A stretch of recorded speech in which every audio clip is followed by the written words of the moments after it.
Ọlọ́run right honourable kò ní bàjẹ́. Ṣéwù Agége àti number 1 Èkó mọ́tò bàbá ògbọ́ yóò bá mọ́ China ni bàbá kan sọ títọ́ntì lédè China tọ́kì high. Múrí epo múrí. Epo tó ṣe fi ṣebẹ̀ tó tún fi ń wa mọ́tò ni o. Bákan náà mo kí Alhaji tuntun Alhaji Sikiru Tọ́lání serious Oyila Sikiru mo kí ọ dáadáa. Oya Ulesa sílẹ̀. Ọ̀gá wa. Ahi tahuhi jidahi tohi dahi ẹ̀dáyé. Tìbẹ̀ lọ China.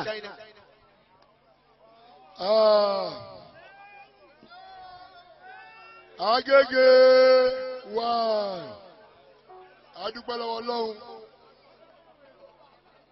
ọjọ́ ìní tí a ní afẹ́pẹ́jú síbí lẹ́nìí látòrí àwọn ọ̀gánáìsà tó ọ̀gánáìsì kìíní yìí tó fi ṣe lẹ́nìí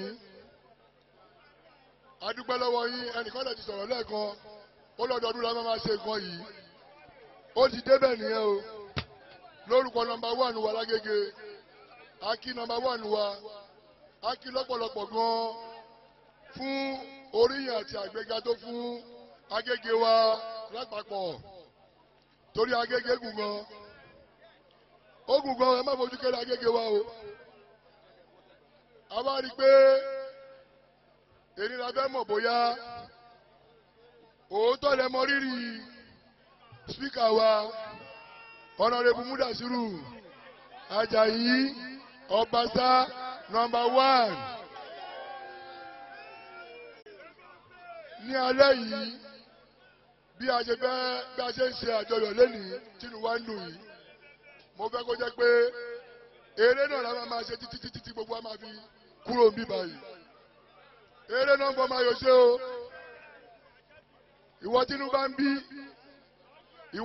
ń bí inú gbogbo ò tiẹ̀ ní bí ẹ ń bí wọ́n bá kọ̀ọ̀kan kí inú bí ẹ wàá mú pure water àbí kó mu table water àbí kó nílé bá mi fún ẹ ní kí lórúkọ ẹ kó bá mi fún ní coke àbí kó fún ní ẹ̀bà kó mu so onílé kó take control ẹni tí náà bá ti ṣàlẹ́ pé wúfù báyìí tábà mi fún ní can kó mu lálẹ́ yìí báyìí eré máa bẹ̀rẹ̀ ní pẹrẹwu bàbá máa bá wa sọ̀rọ̀ a rí pé gbogbo nǹkan tí wọ́n ń ṣe tínú wa ń dùn sí ká túbọ̀ jẹ́ kí kó máa dùn lọ bẹ́ẹ̀ ká jẹ́ kí orí wọn kó wú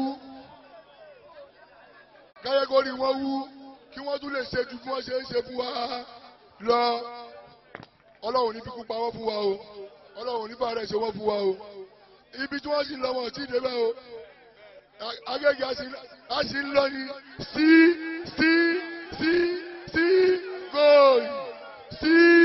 góòlù bóyá máa rí nìyẹn o ẹ̀rọ gọ̀ọ́sà.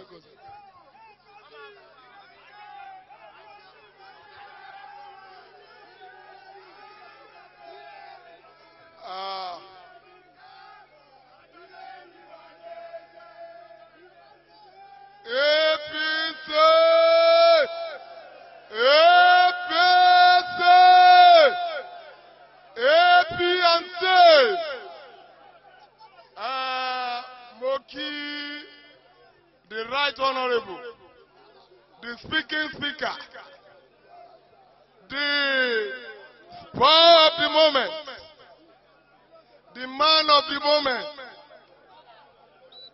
Mo kí alága wa, the incoming president of National Union of Road Transport Workers. Mo kí ọ̀gá ńlá. Mo wá kí gbogbo organizer program yìí. In fact, I am overwhelmed with the mobilization. Mo kí Abúlé Onígò dà. Ẹ̀yin Abúlé Onígò, ọwọ́ yín dà, ẹ jẹ́ ká rọwọ́ yín o. Àwa bẹ̀ yín. This is our own. Kí ló fà á tí a bá wo achievement, I am a beneficiary of this position. Yes or no? Yes or no? Ọ̀pọ̀lọpọ̀ wa láti benefit. Tí a bá wo gbogbo transformation, kò sí ẹni tó máa jẹ alága ìbílẹ̀ orílẹ̀ Agége tẹ́rù nù pápá òní máa bà á. Ṣùgbọ́n lẹ́nìí mo lè rìn mo lè ṣakọ. Yes or no? Yes or no?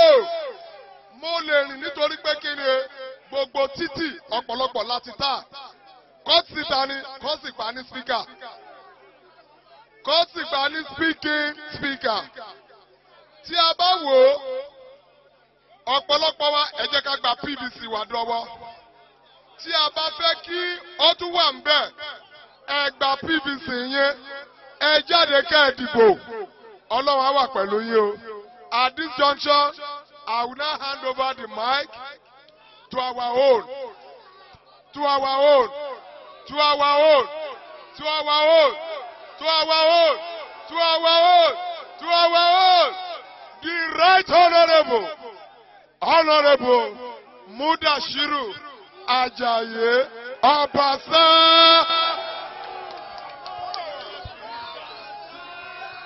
On your mandate we shall stand.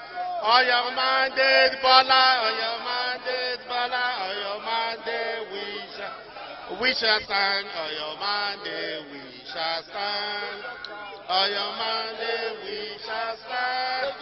On your mandate, Bola. On your mandate, Bola. On your mandate we shall stand.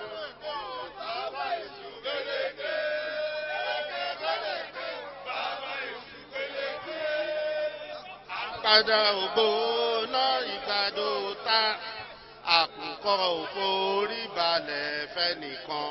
Bọ́lọ́hun ò mú wa, irọ́ la ṣe ní í pa. Bọ́lọ́hun ò mú wá irọ́ la ṣe ní í pa. Ojú tó ti rokùn kò lè bẹ̀rù ọ̀sà. Bí ẹrẹ́wé ẹja, bí ẹrógùn ẹ̀sà. Òtútù ìmẹ̀jà lálẹ́ odò orí ìbọ́lọ́ta. Solo.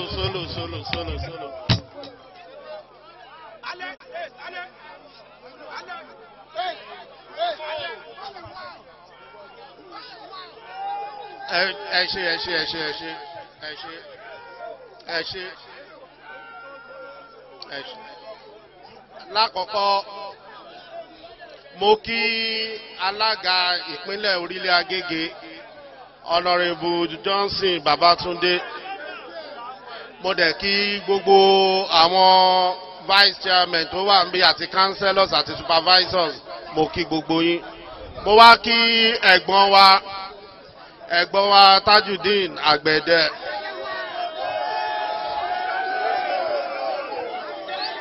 Tí wọ́n jẹ́ #1 National Union l'Èkó. Ní agbára Ọlọ́run wọ́n á di #1 National Union ní gbogbo federation. Lágbára Ọlọ́run á bá a fàṣẹ sí. Láti ara bẹ́ẹ̀, a kí àwọn tó ní ètò tòní láti orí onílé Azeez títí dé aṣíwájú Kamoru àti àsùnmọ́ gbogbo yín la kí. A dúpẹ́ lọ́wọ́ yín o. Látara bẹ́ẹ̀, a kí ẹ̀tọ́ bá paná ilé wa láwà. Tí nẹ́bà bá paná, àbẹ́là ló kù. A kí olórí wa lónìí ẹjọ́. A kí olórí wa lénìí. Alhaji Jíbọ́lá Alábí Pasuma. Ẹ ṣe ẹkúfẹ́ wípé ẹ wá sí ìlú wa lágége. Látara bẹ́ẹ̀ wá kí gbogbo àwọn olórí wa lágége tán ti kọrin. Látorí Maskeli Aláùsá gbogbo yín la kí. A kí gbogbo yín pátápátá. A kí kòyókòyò gbogbo yín la kí. MC wa náà a kí. A bá kí gbogbo ẹ̀yin tẹ́ wá ẹ ṣe àdúpẹ́. now ẹ jẹ́ ká farabalẹ̀ ká gbọ́ra wa ẹ jẹ́ ká farabalẹ̀ ká gbọ́ra wa tá a bá farabalẹ̀ àní gbọ́ra wa yé ó kàn máa dàbí pa kàn kóra wa jọ àwa pariwo adẹ̀ ń lọ ni bọ́tà bá ní sùúrù a máa kóra wa jọ a máa enjoy ara wa then gbogbo wa dẹ̀ máa délé wa láyọ̀ ibo la ti fẹ́ bẹ̀rẹ̀ number 1 speaker wa Ògo Agége Ṣéwù gbogbo ẹ̀ àbí nǹkan tẹ́ ń sọkọ́ nìyẹn ẹ̀ ṣe mọ̀ pé ẹjọ́ ṣe mọ̀ pé bá ṣe ń pariwo yẹn náà bẹ́ẹ̀ náà la tún sì lè pariwo irú wa yìí láàrin gbogbo wa tá wà ń bì ṣe mọ̀ bẹ́ẹ̀ ṣe mọ̀ pé ọba sáwọn Agége wọn nìyí náà òun náà rò wípé òun náà máa wà ń bì báyìí ẹ ṣe iṣẹ́ Ọlọ́run ni but nǹkan tó wà important jù lọ nílé ayé ẹjọ́ ẹ bá bẹ̀ wọ́n bẹ̀ yẹn kọ́ má bínú ẹjọ́ ẹ má ti bínú ẹ jẹ́ ká lọ ná nǹkan tó wà important fún gbogbo wa láti lè reproduce Ọbaṣá ni wípé nǹkan tó bá ń ṣe anything tó bá ń ṣe má mọ̀ lè mọ̀ anything tó bá ń ṣe má ṣe kí ni má mọ̀ lè mọ̀ tó bá wà ń ta jẹ́ kí wà ń ta tiẹ̀ jẹ́ kó ní definition jẹ́ kán lè define yẹn pé àwọn ọmọ yẹn ọmọ àdúgbò wa nìbọn kò ń ṣe èèyàn burúkú tẹ bá rẹ́gbọ́n wa yìí pentagon ni wọn àbí gbogbo wa ò bọ̀ gbogbo wa bọ̀ pé gbogbo wa pentagon ni wọn bọ́jọ́ tó ti ń pentagon ọ̀bùn kí ni mọ ọ̀ma burú mọ àdá ìsọ ló ṣe jẹ́ pé wọ́n wà níbi tán wà làwa náà ṣe lè identify mọ́ wọn tó bá dé èèyàn tó ti máa burú mọ́ tán bá pé àwa kọ́kọ́ jókòó á ní kàn ṣe tiwọn káwa náà tó ṣe kí ni ká tó wà but confidently a lè dúró ká dúró tì wọ́n nítorí a mọ̀ pé èsì ìbàjẹ́ lọ́wọ́ mi àwa fúnra wa náà èmi náà ní sọ pé pentagon lèmi náà bọ̀ mo bá wọn ṣeré díẹ̀ káàkiri àbí bẹ́ẹ̀ kọ́ àjọṣeré káàkiri àjọṣeré díẹ̀ náà àjọṣeré bọ́ bá ṣe ń ṣeré káàkiri àmú kíni mọ́ àdẹ̀mú bàjẹ́ mọ́ so gbogbo nǹkan tí mò ń sọ ni wípé gbogbo nǹkan tó lè díyàn lọ́nà lọ́la gbogbo nǹkan tó lè kó bàjẹ́ báyọ̀ ẹ má jẹ́ kí gbogbo wa ṣe kíni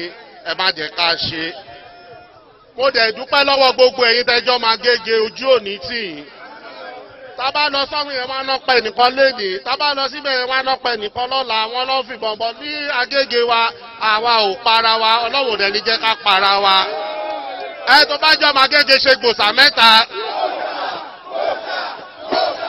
rí i pé ẹ má jẹ́ kí a lè jà mọ́ ẹ má jẹ́ ká jàjà tó máa di wípé à ń yọ ọ̀bẹ à ń yọ ọ̀bọ̀n à ń yọ síra wa tábà wo gbogbo àdúgbò l'Agége gbogbo àdúgbò ló wà ń bì àwọn tí pápá wà ń bì àwọn tí múlẹ́rọ́ wà ń bì àwọn pápá òkú wà ń bì àwọn tí Ṣàngó Agége wà ń bì àwọn dọ̀pẹ̀mú wà ń bì àwọn tọgbà ṣáde orílẹ̀ Agége àwọn arígbá ńlá ẹ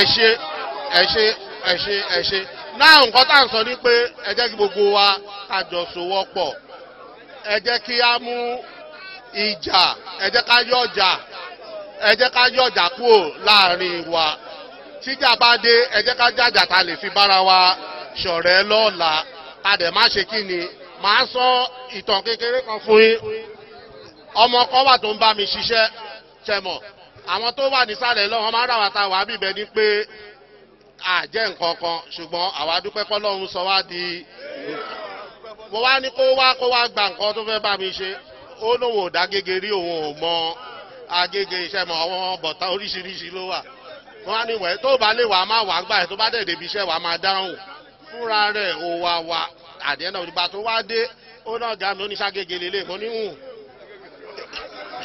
Banana Island ló dé ó wá ní òun ò ẹ́ bá bìlì pé irú nǹkan báyìí location báyìí ó wà láàrin Agége and I to tell you pé ẹ má jẹ́ káwa fúnra wa ká kóyan ara wa kéré táwa ò bá ti kóyan ara wa kéré kò sẹ́ni tó máa kóyan wa ṣe kí ni ló máa kóyan wa kéré èyí tó wà important gbogbo wa a lè lọ léèwé ẹni tó bá máa lọ léèwé kó lọ kó ka àkàyè ẹni tó bá fẹ́ ṣiṣẹ́ mọ́tò kó ṣe kí ni kó ṣe kó fọmọlúàbí ṣe èyí tó bá dẹ̀ fẹ́ ṣe kápẹ́ńtà kó ṣe kí ni kó ṣe ṣùgbọ́n nǹkan tó wà ìpọ́tà ni pé iṣẹ́ tó bá ń ṣe jẹ́ kó mú ẹ mọ́ jẹ́ kí gbogbo èèyàn dẹ̀ mọ̀ pé èèyàn ní ẹ lẹ́nu iṣẹ́ ọlọ́run elédùnmarè tó wá ń pa lùbáríkà á fa lùbáríkà síṣẹ́ ẹnìkọ̀ọ̀kan á fi síṣẹ́ gbogbo wa. now ká tó kálẹ̀ lastly pẹ̀lú ìkan tí wọ́n ti sọ síwájú àti wípé gathering of the whole of Agege òun láwa yìí àwa ní máa wá mọ́ kakàn máa jó lọ. We should be able to take out something from this gathering. Coming together, dancing, eating, drinking, and disperse, I think it's not enough. We should rebrand Ikotan Shembi in such manner that everyone Nagege will be looking forward to it. And that is to say, Kilama She, we can use this opportunity, let's produce it, artist láàrin ìra wa àwọn tó bá jẹ́ nǹkan tó fẹ́ ṣe àwọn tó dẹ̀ ti ṣe náà a lè máa jẹ́ kó máa compete láàrin ìra wọn and at the end of the day tá a bá ṣe gbogbo ẹ̀ tán a máa fún wọn láwọ́d a máa fún wọn lẹ́bùn so yà á jẹ́ kí gbogbo èèyàn tó bá ní talent náà kó tún lè máa dìde sí i. now inú mi dùn pé alága orílẹ̀ Agége wà ń bí alága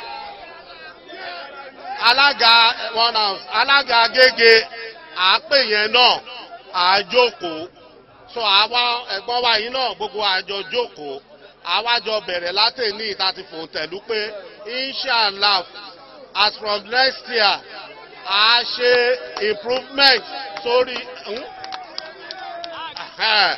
wípé in fact ẹ̀gbọ́n wa ní ká sọ ní Agége Day ṣé gbogbo wa fara mọ́ gbogbo wa fara mọ́ so ẹ ṣe wípé one house wípé ẹjọ́ ọ ní tí a sọ ní Agége Day yìí.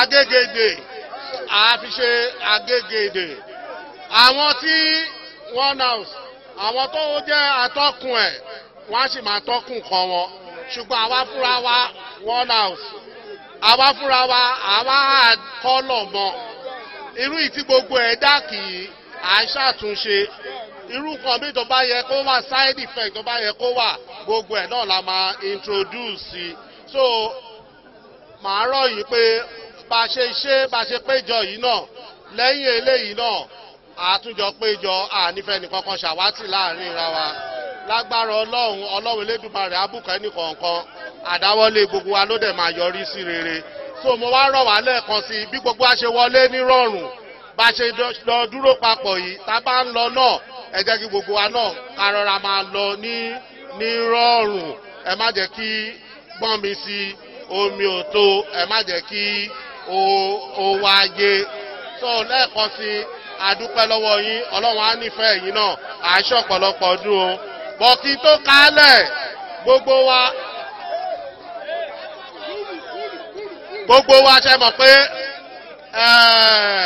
òṣèlú tẹ́mi lọ́rùn làwa ń ṣe tó bá dẹ̀ ti mọ̀ pé ó tẹ́wọ́ náà lọ́rùn ẹ lọ bá wa gba PVC ìwọ tó bá ti gbà tiẹ̀ jọ nítorí ọlọ́run lọ bá wa gbà tó bá dẹ̀ ti gbà tó bá di February tí ọ̀rọ̀ ìdìbò yìí náà bá dẹ̀ tún ti bẹ̀rẹ̀ má ṣe ọkàn méjì ṣáàbà wa tẹ̀ fún APC àjẹ́ kí n kọ̀rẹ́tì kankan fún election tó ń bọ̀ Sanwó-Olú ní candidate wa fún ẹ ṣe for the fact pé àwa mú Sanwó-Olú Sanwó-Èkó yóò sọ wípé ọ̀tá wa ní Ambode ò ń ṣe ọ̀tá wa. Is still our governor, inshallah, and is still our brother. So we will continue to work together. So ẹ má jẹ́ kẹ́ni ọmọ ẹgbẹ́ APC kan náà jọ ní gbogbo wa. So ẹ má jẹ́ kẹ́ni kankan ní wrong impression. But ẹgbẹ́ ó ní ẹ̀tọ́ láti mú ẹni tán bá fẹ́. So mo dúpẹ́ lọ́wọ́ yín, Ọlọ́run á gbàdúrà wa. Thank you very much, and I wish you happiness and success. Thank you very much. Ẹ ṣé àdúpẹ́ o.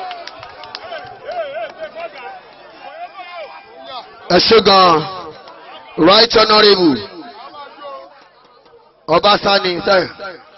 2019. Agbẹ̀dẹ tún ni lókèlókè 2019. Yes, National President, National Union of Road Transport Workers, Agbẹ̀dẹ ni.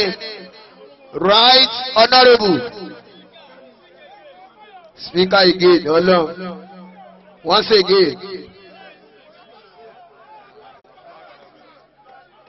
Ọmọ alágbẹ̀dẹ àkọ́kọ́ ẹ jẹ́ kí gbogbo wa ká bọ́ sẹ́yìn okùn lọ́hùn yẹn ká fi àwọn àìsèbù wálẹ̀. Everybody ẹ bọ́ sí ẹ̀yìn okùn. Ẹ jọ everybody. Mo kí ọlọ́tọ̀ ọmọ àgbẹ̀dẹ náà ni. Onílé ọ̀pà onílé o wá bá àwọn èèyàn sọ̀rọ̀ kí wọ́n bọ́ sẹ́yìn okùn lọ́hùn yẹn. Ọlọ́wọ́ fẹ́ kábàtọ̀.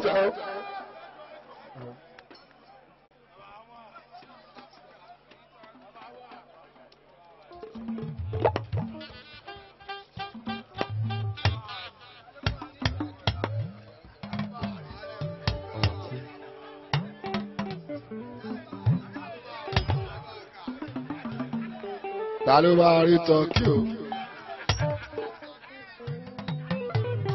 Gani lórí kó mú wá o.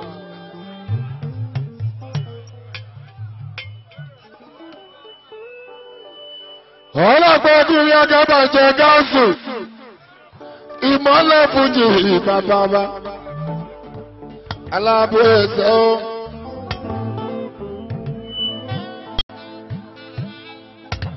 Lẹ́wọ̀n máa ò pánura o. Alábò ẹ̀sẹ̀ o. Ikọ̀ náà rẹ̀ fi ń gbá. Ọmọ ìyá nábì tí ó pín méje gáàsù. Ṣé ibi jùlọ fàṣẹ? Bàbá ọba ọlọ́sẹ̀bọ̀ yẹn làbí ojúmọ́ gáàsù.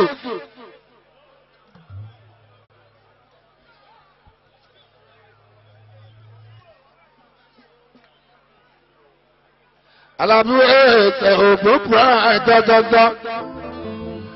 Àgẹ́gẹ́ láwa yìí. Àgẹ́gẹ́ náà pè bí.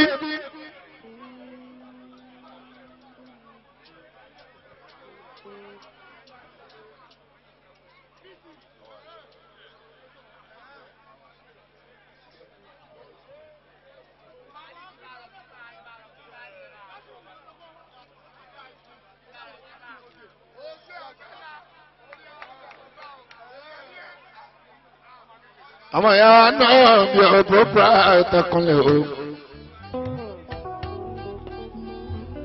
Ìmọ̀lẹ̀ fújì ìwọ̀n ògùnlé ara mi. Ṣé pàṣẹ ọjà ìbẹ̀rẹ̀ la bí ọjọ́ iná ni o?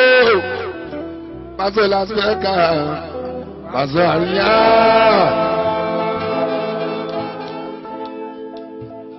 Ó sọ pàṣẹ Chicago.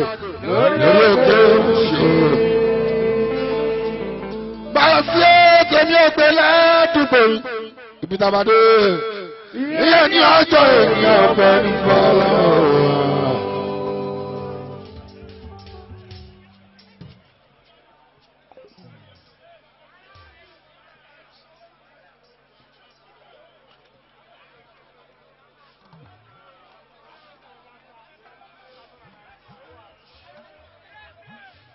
Ọlọ́bọ̀ọ́sẹ̀ ti dà gbèdújẹ́ òjíjẹ́ ní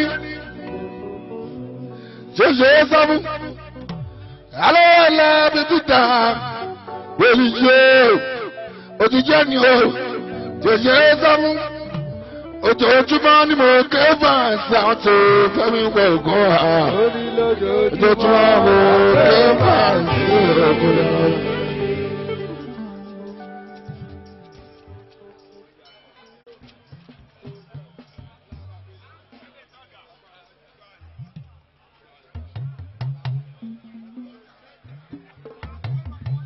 Ẹ̀yin tẹ̀mí ẹ̀kọ́ àná akérèkùn bára méjì mo ṣeun ìyànlá mú student ṣẹ̀ṣẹ̀ kó mo ṣeun ọmọ pẹ́ láṣẹ ọ̀ṣun onítọ́kí mi gà ní mo ṣeun àná. ibà sí orí ìbẹ̀rẹ̀ àkàtà irin.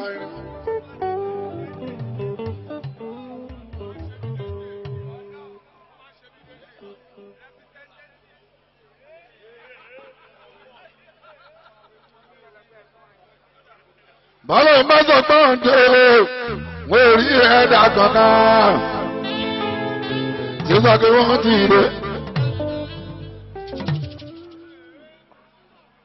bísí àti ìmọ̀sọ̀ gbọ́ǹde wọ́n rí ẹ̀dá kankan tí sọ pé wọ́n ti dé. àjùmọ̀lá bàrà ti mọ̀ mú bá wọ́n ti tó. bàṣọ gàba ìmọ̀lẹ́rẹ̀ àwọn tapilé oníkó òkun lè fàṣọ ní ẹ̀nà pàjá ó sẹ́bọ̀ ìdá kéèké o àwọn náà pè pàṣọ pé káwọn sọ fáwọn ti pé bá sí ọ̀rẹ́ yìí bọ́lá pé ọba sára fẹ́ right honourable tiwa wọ́n ní kí wọ́n báwọn tèmi sọ̀rọ̀ bá sí ọ̀rẹ́ ìpọ́pọ́ bá sára fẹ́ right honourable tiwa ilé spíkà lọ́wọ́lọ́wọ́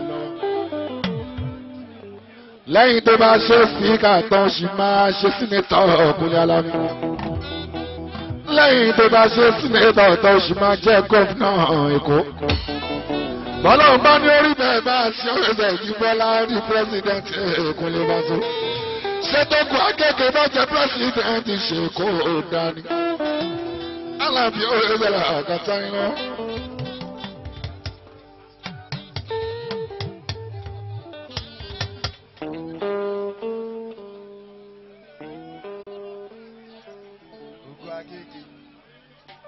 èmi kan president gbogbo akọrin.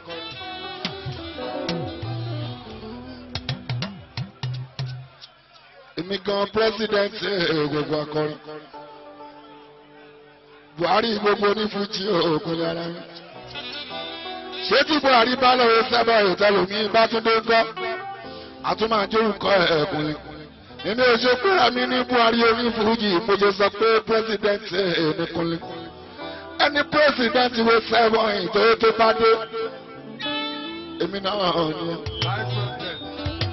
ọmọ ẹ̀ wá ní ọmọ ìlà kàtà bábábá.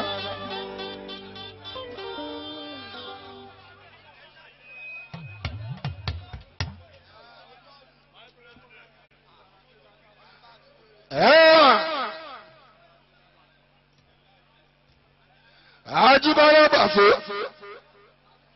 Pàṣọ fún Ọbáṣá ogun akẹ́kẹ̀ẹ́ ilẹ̀ spíkà. Àjíbọ́lá lọ́bàgàmì àlàbíná ní àwọn sọ fún gbogbo wa. ń tà àdúgbò yìí. ẹ̀yin nìkọ́kọ́. àwọn mélòó là ń bẹ níbi ó bá sí bàbá àti à. àmọ́ tí sídì bá jáde ọ́ọ́dí sídì. akàn gbogbo wọn lára Àjíbọ́lá. fídíò sídì tó bá jáde akàn gbogbo wọn lára Àjíbọ́lá bá sọ wá ní mẹ́sẹ̀jì mi Àlàbí bá a súnmọ́ ibà àwa sí àwa kárí.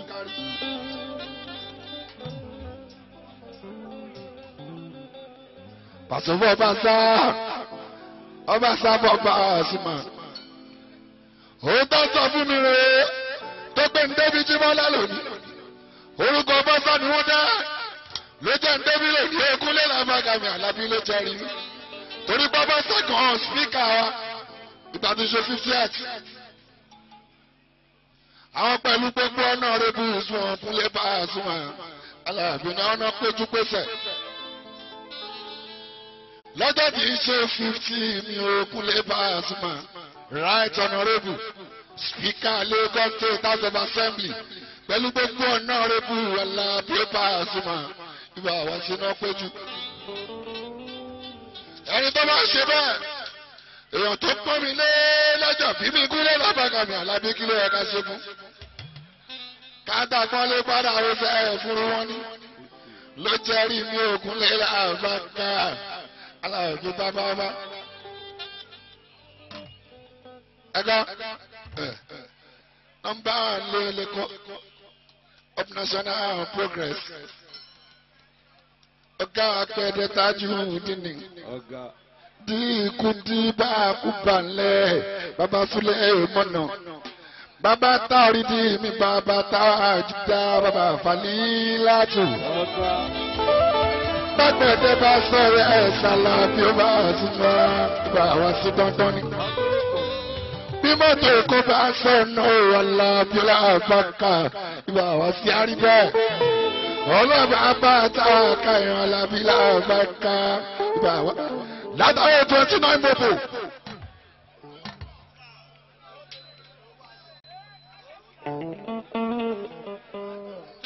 Ó ti pẹ́ gan ọ̀gá Àgbẹ̀dẹ Tájù. Látàrí 29 mọ́tò kúnlé lábàkàmì àlábí láti jọ ń ṣe. Kì í ṣe ní kì í ṣàánú alábí. Àwọn kan àti ẹ máa sọ. Bóyá bá ṣe lábàkà ṣoṣo máa gbẹ̀dẹ́ ni. Bóyá tí lágbẹ̀dẹ́ di iṣẹ́ a máa lálá bí ó bá súnmọ́ ló ṣe ń pariwo Àgbẹ̀dẹ Tajudeen ní kéré pàṣẹ. Kì í ṣe ní. Alábí nóbí tó dé ìbá wa ṣe ti pẹ́. Gbàgbà nóbí tó dé ooo. Ọ̀gá Àgbẹ̀dẹ ikú di bákúbá ìdáhùn bá sọ̀rọ̀. Nóbí tó dé bàbá Tajuda láti ń bẹ̀ lókè bàtò bẹ̀ níwájú o. Nóbí tó dé o àti pẹ́tipẹ́ nóbí tó dé o mọ́ká. Bá ṣe òkèlè sábà yìí ó tutù pé. Ǹjẹ́ ilé